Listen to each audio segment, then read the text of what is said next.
Dans les années 1950 et 1960, Brigitte Bardot était bien plus qu'une actrice. Elle était une icône internationale, un symbole de sensualité et de liberté. Avec les caméras braquées sur elle en permanence, son nom résonnait aux quatre coins du globe. Pourtant, derrière les strass et les paillettes se cachait une femme tourmentée par une vie personnelle chaotique et des tragédies intimes. Malgré son succès fulgurant, Bardot restait farouchement discrète sur sa vie privée. Cette attention médiatique incessante et la solitude qui en découlait ont laissé des cicatrices profondes. Aujourd'hui, après des décennies marquées par des hauts et des bas, elle mène une existence plus retirée, presque mélancolique. Replongeons ensemble dans les secrets de cette icône du cinéma, en commençant par son enfance difficile et méconnue. Une enfance sous contrôle. Brigitte Bardot naît et grandit dans un cadre privilégié, un appartement cossu de cette pièce située dans un quartier huppé de Paris. Pourtant, derrière cette façade bourgeoise, son enfance est marquée par une discipline stricte imposée par ses parents, Louis Bardot et Anne-Marie Musel, fervents catholiques aux valeurs conservatrices. Chaque aspect de la vie de Brigitte et de sa sœur cadette, Mijanou, est méticuleusement contrôlé. Des vêtements qu'elles portent aux relations qu'elles entretiennent, tout est scruté pour répondre aux normes sociales de l'époque. Ce cadre rigide, perçu comme oppressant par la jeune Brigitte, contribue à son sentiment d'isolement. Sa relation avec sa mère, Anne-Marie, est particulièrement complexe. Perfectionniste et exigeante, cette dernière ne manque jamais de critiquer l'apparence ou le comportement de Brigitte, érodant peu à peu la confiance en soi de l'enfant. Ces critiques, associées à une absence d'affection démonstrative, laissent Brigitte chercher une validation qu'elle n'obtiendra jamais dans son foyer. Un événement marquant de cette enfance rigoriste reste l'épisode tragique de son lapin Noirou. Attachée à cet animal qu'elle considérait comme un véritable ami dans un univers froid, elle fut dévastée lorsqu'un jour, ses parents décidèrent de le sacrifier pour le servir au dîner familial. Pour Brigitte, cet acte fut une trahison insoutenable et laissa une cicatrice émotionnelle profonde. Elle évoquera plus tard cet épisode comme l'un des déclencheurs de son militantisme acharné pour les droits des animaux. Ce climat familial étouffant, fait de règles rigides et d'un manque de liberté, forgea en Brigitte Bardot une personnalité rebelle et un désir intense d'émancipation. Ce besoin de fuir les carcans de son éducation trouva son exutoire dans la danse, le cinéma, puis dans son combat passionné pour la cause animale. Cette enfance difficile, bien qu'oppressante, devint paradoxalement la source de sa détermination à se battre pour la liberté et la dignité, valeurs qu'elle défendit toute sa vie. Une éducation dure et déshumanisante. Dans la maison des Bardot, les règles étaient strictes et l'affection presque inexistante. L'enfance de Brigitte s'est déroulée sous le poids d'une autorité implacable, imposée par des parents plus préoccupés par les apparences et la discipline que par le bien-être émotionnel de leurs enfants. Dès son plus jeune âge, Brigitte dut apprendre à se conformer aux attentes élevées de ses parents, qui ne toléraient ni l'erreur ni l'indiscipline. Les punitions physiques étaient une norme dans leur foyer, et Brigitte ne fit pas exception. L'une des scènes les plus marquantes de son enfance est celle où, après avoir brisé un vase précieux, elle fut punie avec sa sœur Mijanou. L'événement, relativement anodin dans un contexte familial classique, se transforma en un traumatisme à cause de la violence de la réaction de ses parents. Elle se souvient d'avoir été fouettée à plusieurs reprises, un châtiment non seulement douloureux mais aussi humiliant. Pourtant, ce n'était pas la douleur physique qui la marqua le plus, mais l'absence totale d'empathie qui accompagna cet acte de discipline. Ce moment de brutalité fut suivi d'une froideur encore plus insidieuse. Ses parents, dans leur volonté de maintenir une distance hiérarchique, commencèrent à s'adresser à elle et à sa sœur de manière formelle, utilisant le « vous » au lieu du « tu », une marque évidente de distance émotionnelle. Cette séparation entre les membres de la famille n'était pas seulement un signe de discipline, mais aussi un message clair. L'affection n'avait pas sa place dans cette maison. Brigitte, qui aspirait à l'amour et à l'attention de ses parents, se retrouva à devoir faire face à un vide émotionnel. Cette rigidité était une constante dans sa vie familiale.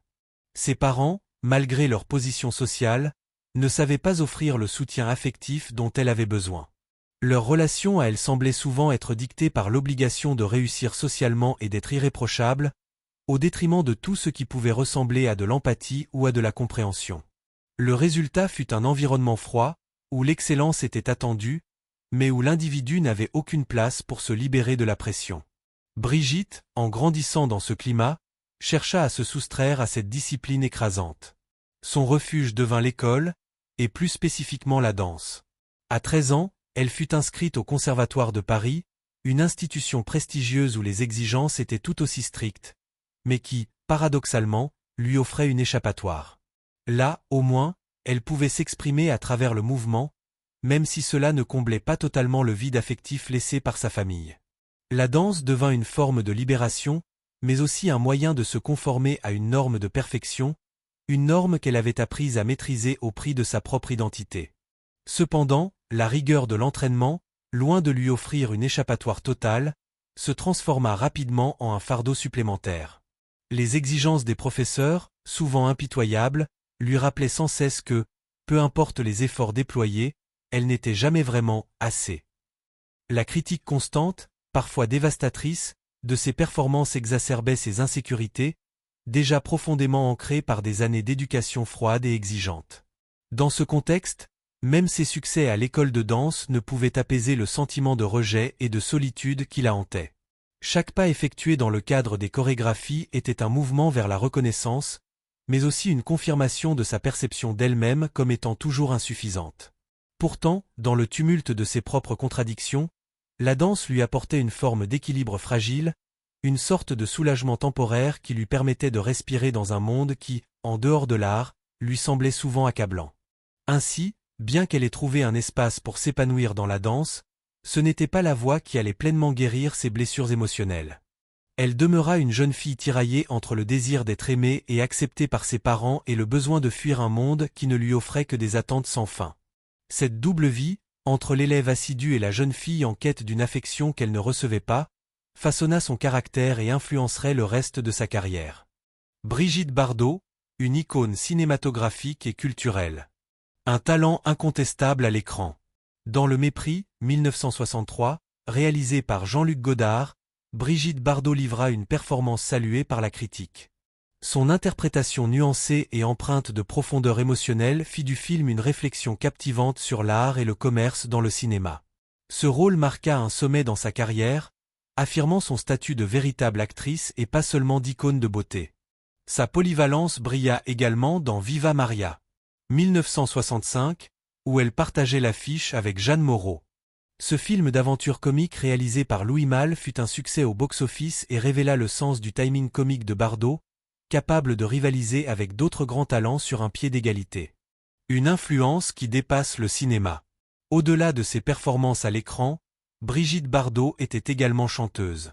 Son album Brigitte Bardot Signe, 1963, révéla un autre aspect de sa créativité. Ce fait peu connu souligne son amour des arts, une passion initialement née dans la danse classique, qu'elle étudia pendant plusieurs années avant de se tourner vers le cinéma. Son impact transcenda également la mode et la culture populaire. Surnommée la femme la plus photographiée au monde, Sex-Kitten, ou encore la muse de Saint-Tropez, Bardot redéfinissait la féminité avec son allure naturelle et audacieuse. Son rôle dans Et Dieu, créa la femme, 1956, popularisa le bikini, fit évoluer les normes de beauté et accompagna la révolution sexuelle des années 1960. Son style iconique, caractérisé par des cheveux ébouriffés, un maquillage minimaliste et des vêtements révélateurs, contrastait avec la formalité rigide des décennies précédentes. Elle imposa également le décolleté Bardot, une encolure large dévoilant les épaules, qui reste un incontournable de la mode aujourd'hui. Une vie sentimentale tumultueuse. Roger Vadim, le premier mari et mentor. Brigitte Bardot rencontra Roger Vadim en 1950. Le couple se maria en 1952, alors qu'elle venait d'avoir 18 ans. Vadim lança sa carrière en réalisant Et Dieu, créa La Femme, un film qui fit scandale mais catapulta Bardot au rang d'icône internationale. Cependant, leur mariage prit fin en 1957, après une liaison de Bardot avec son partenaire à l'écran, Jean-Louis Trintignant. Sa romance avec Trintignant dura 2 ans, mais ne résista pas à la pression de leur vie respective. En 1959, Bardot épousa Jacques Charrier, son partenaire dans Babette s'en va-t-elle en guerre. Leur union donna naissance à Nicolas, leur fils, mais Bardot avoua avoir eu des difficultés à endosser le rôle de mère. Leur mariage s'acheva en 1962, Charrier obtenant la garde de Nicolas. En 1966, Bardot fit la connaissance du millionnaire allemand Günther Sachs à Saint-Tropez. Sachs, tombé sous son charme, organisa un vol en hélicoptère pour disperser des milliers de roses sur sa maison. Leur mariage à Las Vegas symbolisa leur romance flamboyante, mais il se termina en 1969, bien que les deux restèrent en bons termes. Serge Gainsbourg, une collaboration iconique. Durant son mariage avec Sax, Bardot entama une collaboration artistique avec Serge Gainsbourg. Il composa pour elle les célèbres chansons Bonnie and Clyde et Je t'aime, Moi non plus. Leur relation, bien que brève, marqua l'histoire de la musique française. Brigitte Bardot, amour, controverse et transition vers une nouvelle vie. Une collaboration marquante avec Gainsbourg. Lors de l'enregistrement de la chanson Je t'aime, Moi non plus avec Serge Gainsbourg, leur alchimie intense s'est traduite par une performance audacieuse. Selon un ingénieur du son présent, leurs échanges intimes furent capturés sur bande et intégrés à la chanson. Cependant, Bardot décida de mettre cette version de côté après que son mari de l'époque, Gunther Sachs, découvrit son existence. Gainsbourg réenregistra le titre avec Jane Birkin, sa nouvelle compagne, et la chanson devint un succès international, atteignant la première place des classements au Royaume-Uni. Ce n'est qu'en 1986 que Bardot sortit sa propre version de la chanson, longtemps après sa séparation avec Sax. Une vie sentimentale complexe. Un quatrième mariage discret. Brigitte Bardot rencontra Bernard Dormal, homme d'affaires, en juillet 1992. Ils se marièrent dès le mois d'août, dans une cérémonie discrète. Selon Dormal, leur union incita Bardot à renouer avec son fils Nicolas, qu'elle avait longtemps été éloignée. Quelques semaines après leur rencontre, elle proposa à Nicolas de le revoir, marquant une tentative de réconciliation. La relation trouble avec son fils Nicolas. Nicolas, né de son union avec Jacques Charrier, a été une source de douleur et de controverse pour Bardot. Elle admit ouvertement ses difficultés à assumer la maternité, déclarant « Je ne suis pas faite pour être mère. Je ne suis pas assez adulte ». En 1997, son autobiographie initiale Bébé raviva les tensions. Le livre, qui racontait ses angoisses face à la maternité et ses tentatives de mettre fin à sa grossesse, fut jugé blessant par son ex-mari et son fils. Ils intentèrent une action en justice pour atteinte à la vie privée, et Bardot fut condamné à verser des dommages-intérêts. Malgré une décennie sans contact, Bardot et Nicolas renouèrent dans les années 1990 après la naissance de son premier petit enfant, marquant un tournant dans leur relation. Une transition vers la défense des animaux. Le départ du cinéma. En 1973, au sommet de sa carrière, Bardot annonça sa retraite du cinéma. Lors d'une interview pour Vogue, elle expliqua « J'en avais assez. Je n'ai aucune envie de revenir ». Un incident marquant dans le Périgord cristallisa son envie de changement. Lors d'un tournage, elle rencontra une femme promenant une chèvre. Subjugué, Bardot acheta l'animal et l'amena à son hôtel 5 étoiles, prêt à dormir dehors si on refusait l'entrée à sa nouvelle compagne. Cet épisode symbolisa son besoin croissant de simplicité et son détachement de la célébrité. La Fondation Brigitte Bardot. À partir de ce moment, Bardot dédia sa vie à la cause animale. Elle fonda la Fondation Brigitte Bardot, une organisation internationale œuvrant pour la protection des animaux. Passionnée et engagée, elle déclara « Quand je décide de faire quelque chose, je m'y consacre totalement ». Brigitte Bardot, une vie de passion, de lutte et de réinvention. Un engagement total pour les animaux. Brigitte Bardot a dédié son existence à la cause animale après sa retraite. Je m'y suis lancée corps et âme, sans aucune connaissance préalable, sans même savoir comment m'y prendre, confiait-elle. Grâce à sa détermination, la Fondation Brigitte Bardot est devenue une référence mondiale dans la protection des animaux. La complexité de la maternité. Bardot, mère d'un fils, Nicolas, issu de son mariage avec Jacques Charrier, a souvent exprimé ses difficultés avec la maternité traditionnelle. Dans ses mémoires initiales Bébé, 1996, elle révélait avoir subi 2 avortements illégaux dans sa jeunesse. Quand elle tomba enceinte à 25 ans, ses parents l'obligèrent à mener sa grossesse à terme. Cependant, son fils fut élevé par ses beaux-parents, et leur relation resta distante pendant des années. Des controverses répétées. La franchise de Bardot lui a valu plusieurs condamnations, notamment pour incitation à la haine raciale. En 2006, une lettre critiquant des pratiques culturelles et religieuses lui valut une amende de 23 000 $. Ses propos polarisants ont souvent fait la une des médias, mais Bardot a maintenu ses convictions, quitte à s'attirer des critiques. La lutte contre la maladie et les défis de la vie privée. Une vie marquée par les excès. Brigitte Bardot, propulsée à la gloire mondiale par le film Et Dieu, créa La Femme, 1956, réalisée par Roger Vadim, a mené une vie tumultueuse. Elle confia avoir eu plus de 100 relations avec des hommes et des femmes, tout en admettant les conséquences émotionnelles de ce mode de vie.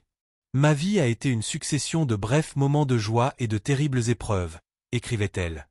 Les défis de la célébrité et de la santé. Bardot a également souffert de dépression sévère, exacerbée par la pression médiatique. Ce culte de la célébrité m'a étouffée, déclarait-elle. Diagnostiquée d'un cancer du sein en 1983, elle refusa d'abord un traitement avant d'être convaincue par ses proches. Elle survécut à la maladie, mais continua à faire face à des problèmes de santé, notamment une arthrite dégénérative. Un mode de vie isolé. Retirée à Saint-Tropez dans sa propriété, la Madrague, Bardot mène une existence paisible et isolée, entourée de ses animaux. Je trouve du réconfort dans la distance physique, expliquait-elle dans ses mémoires. Malgré une santé fragile, elle reste une figure résiliente. Dernier épisode et héritage. En 2023, Brigitte Bardot, alors âgée de 88 ans, a rencontré des difficultés respiratoires liées à une vague de chaleur en Europe du Sud. Son mari, Bernard Dormal, a rassuré le public sur son état, indiquant qu'elle avait reçu de l'oxygène et s'était rétablie. Brigitte Bardot, icône intemporelle et militante infatigable, continue de fasciner par son histoire riche en passion, en lutte et en résilience.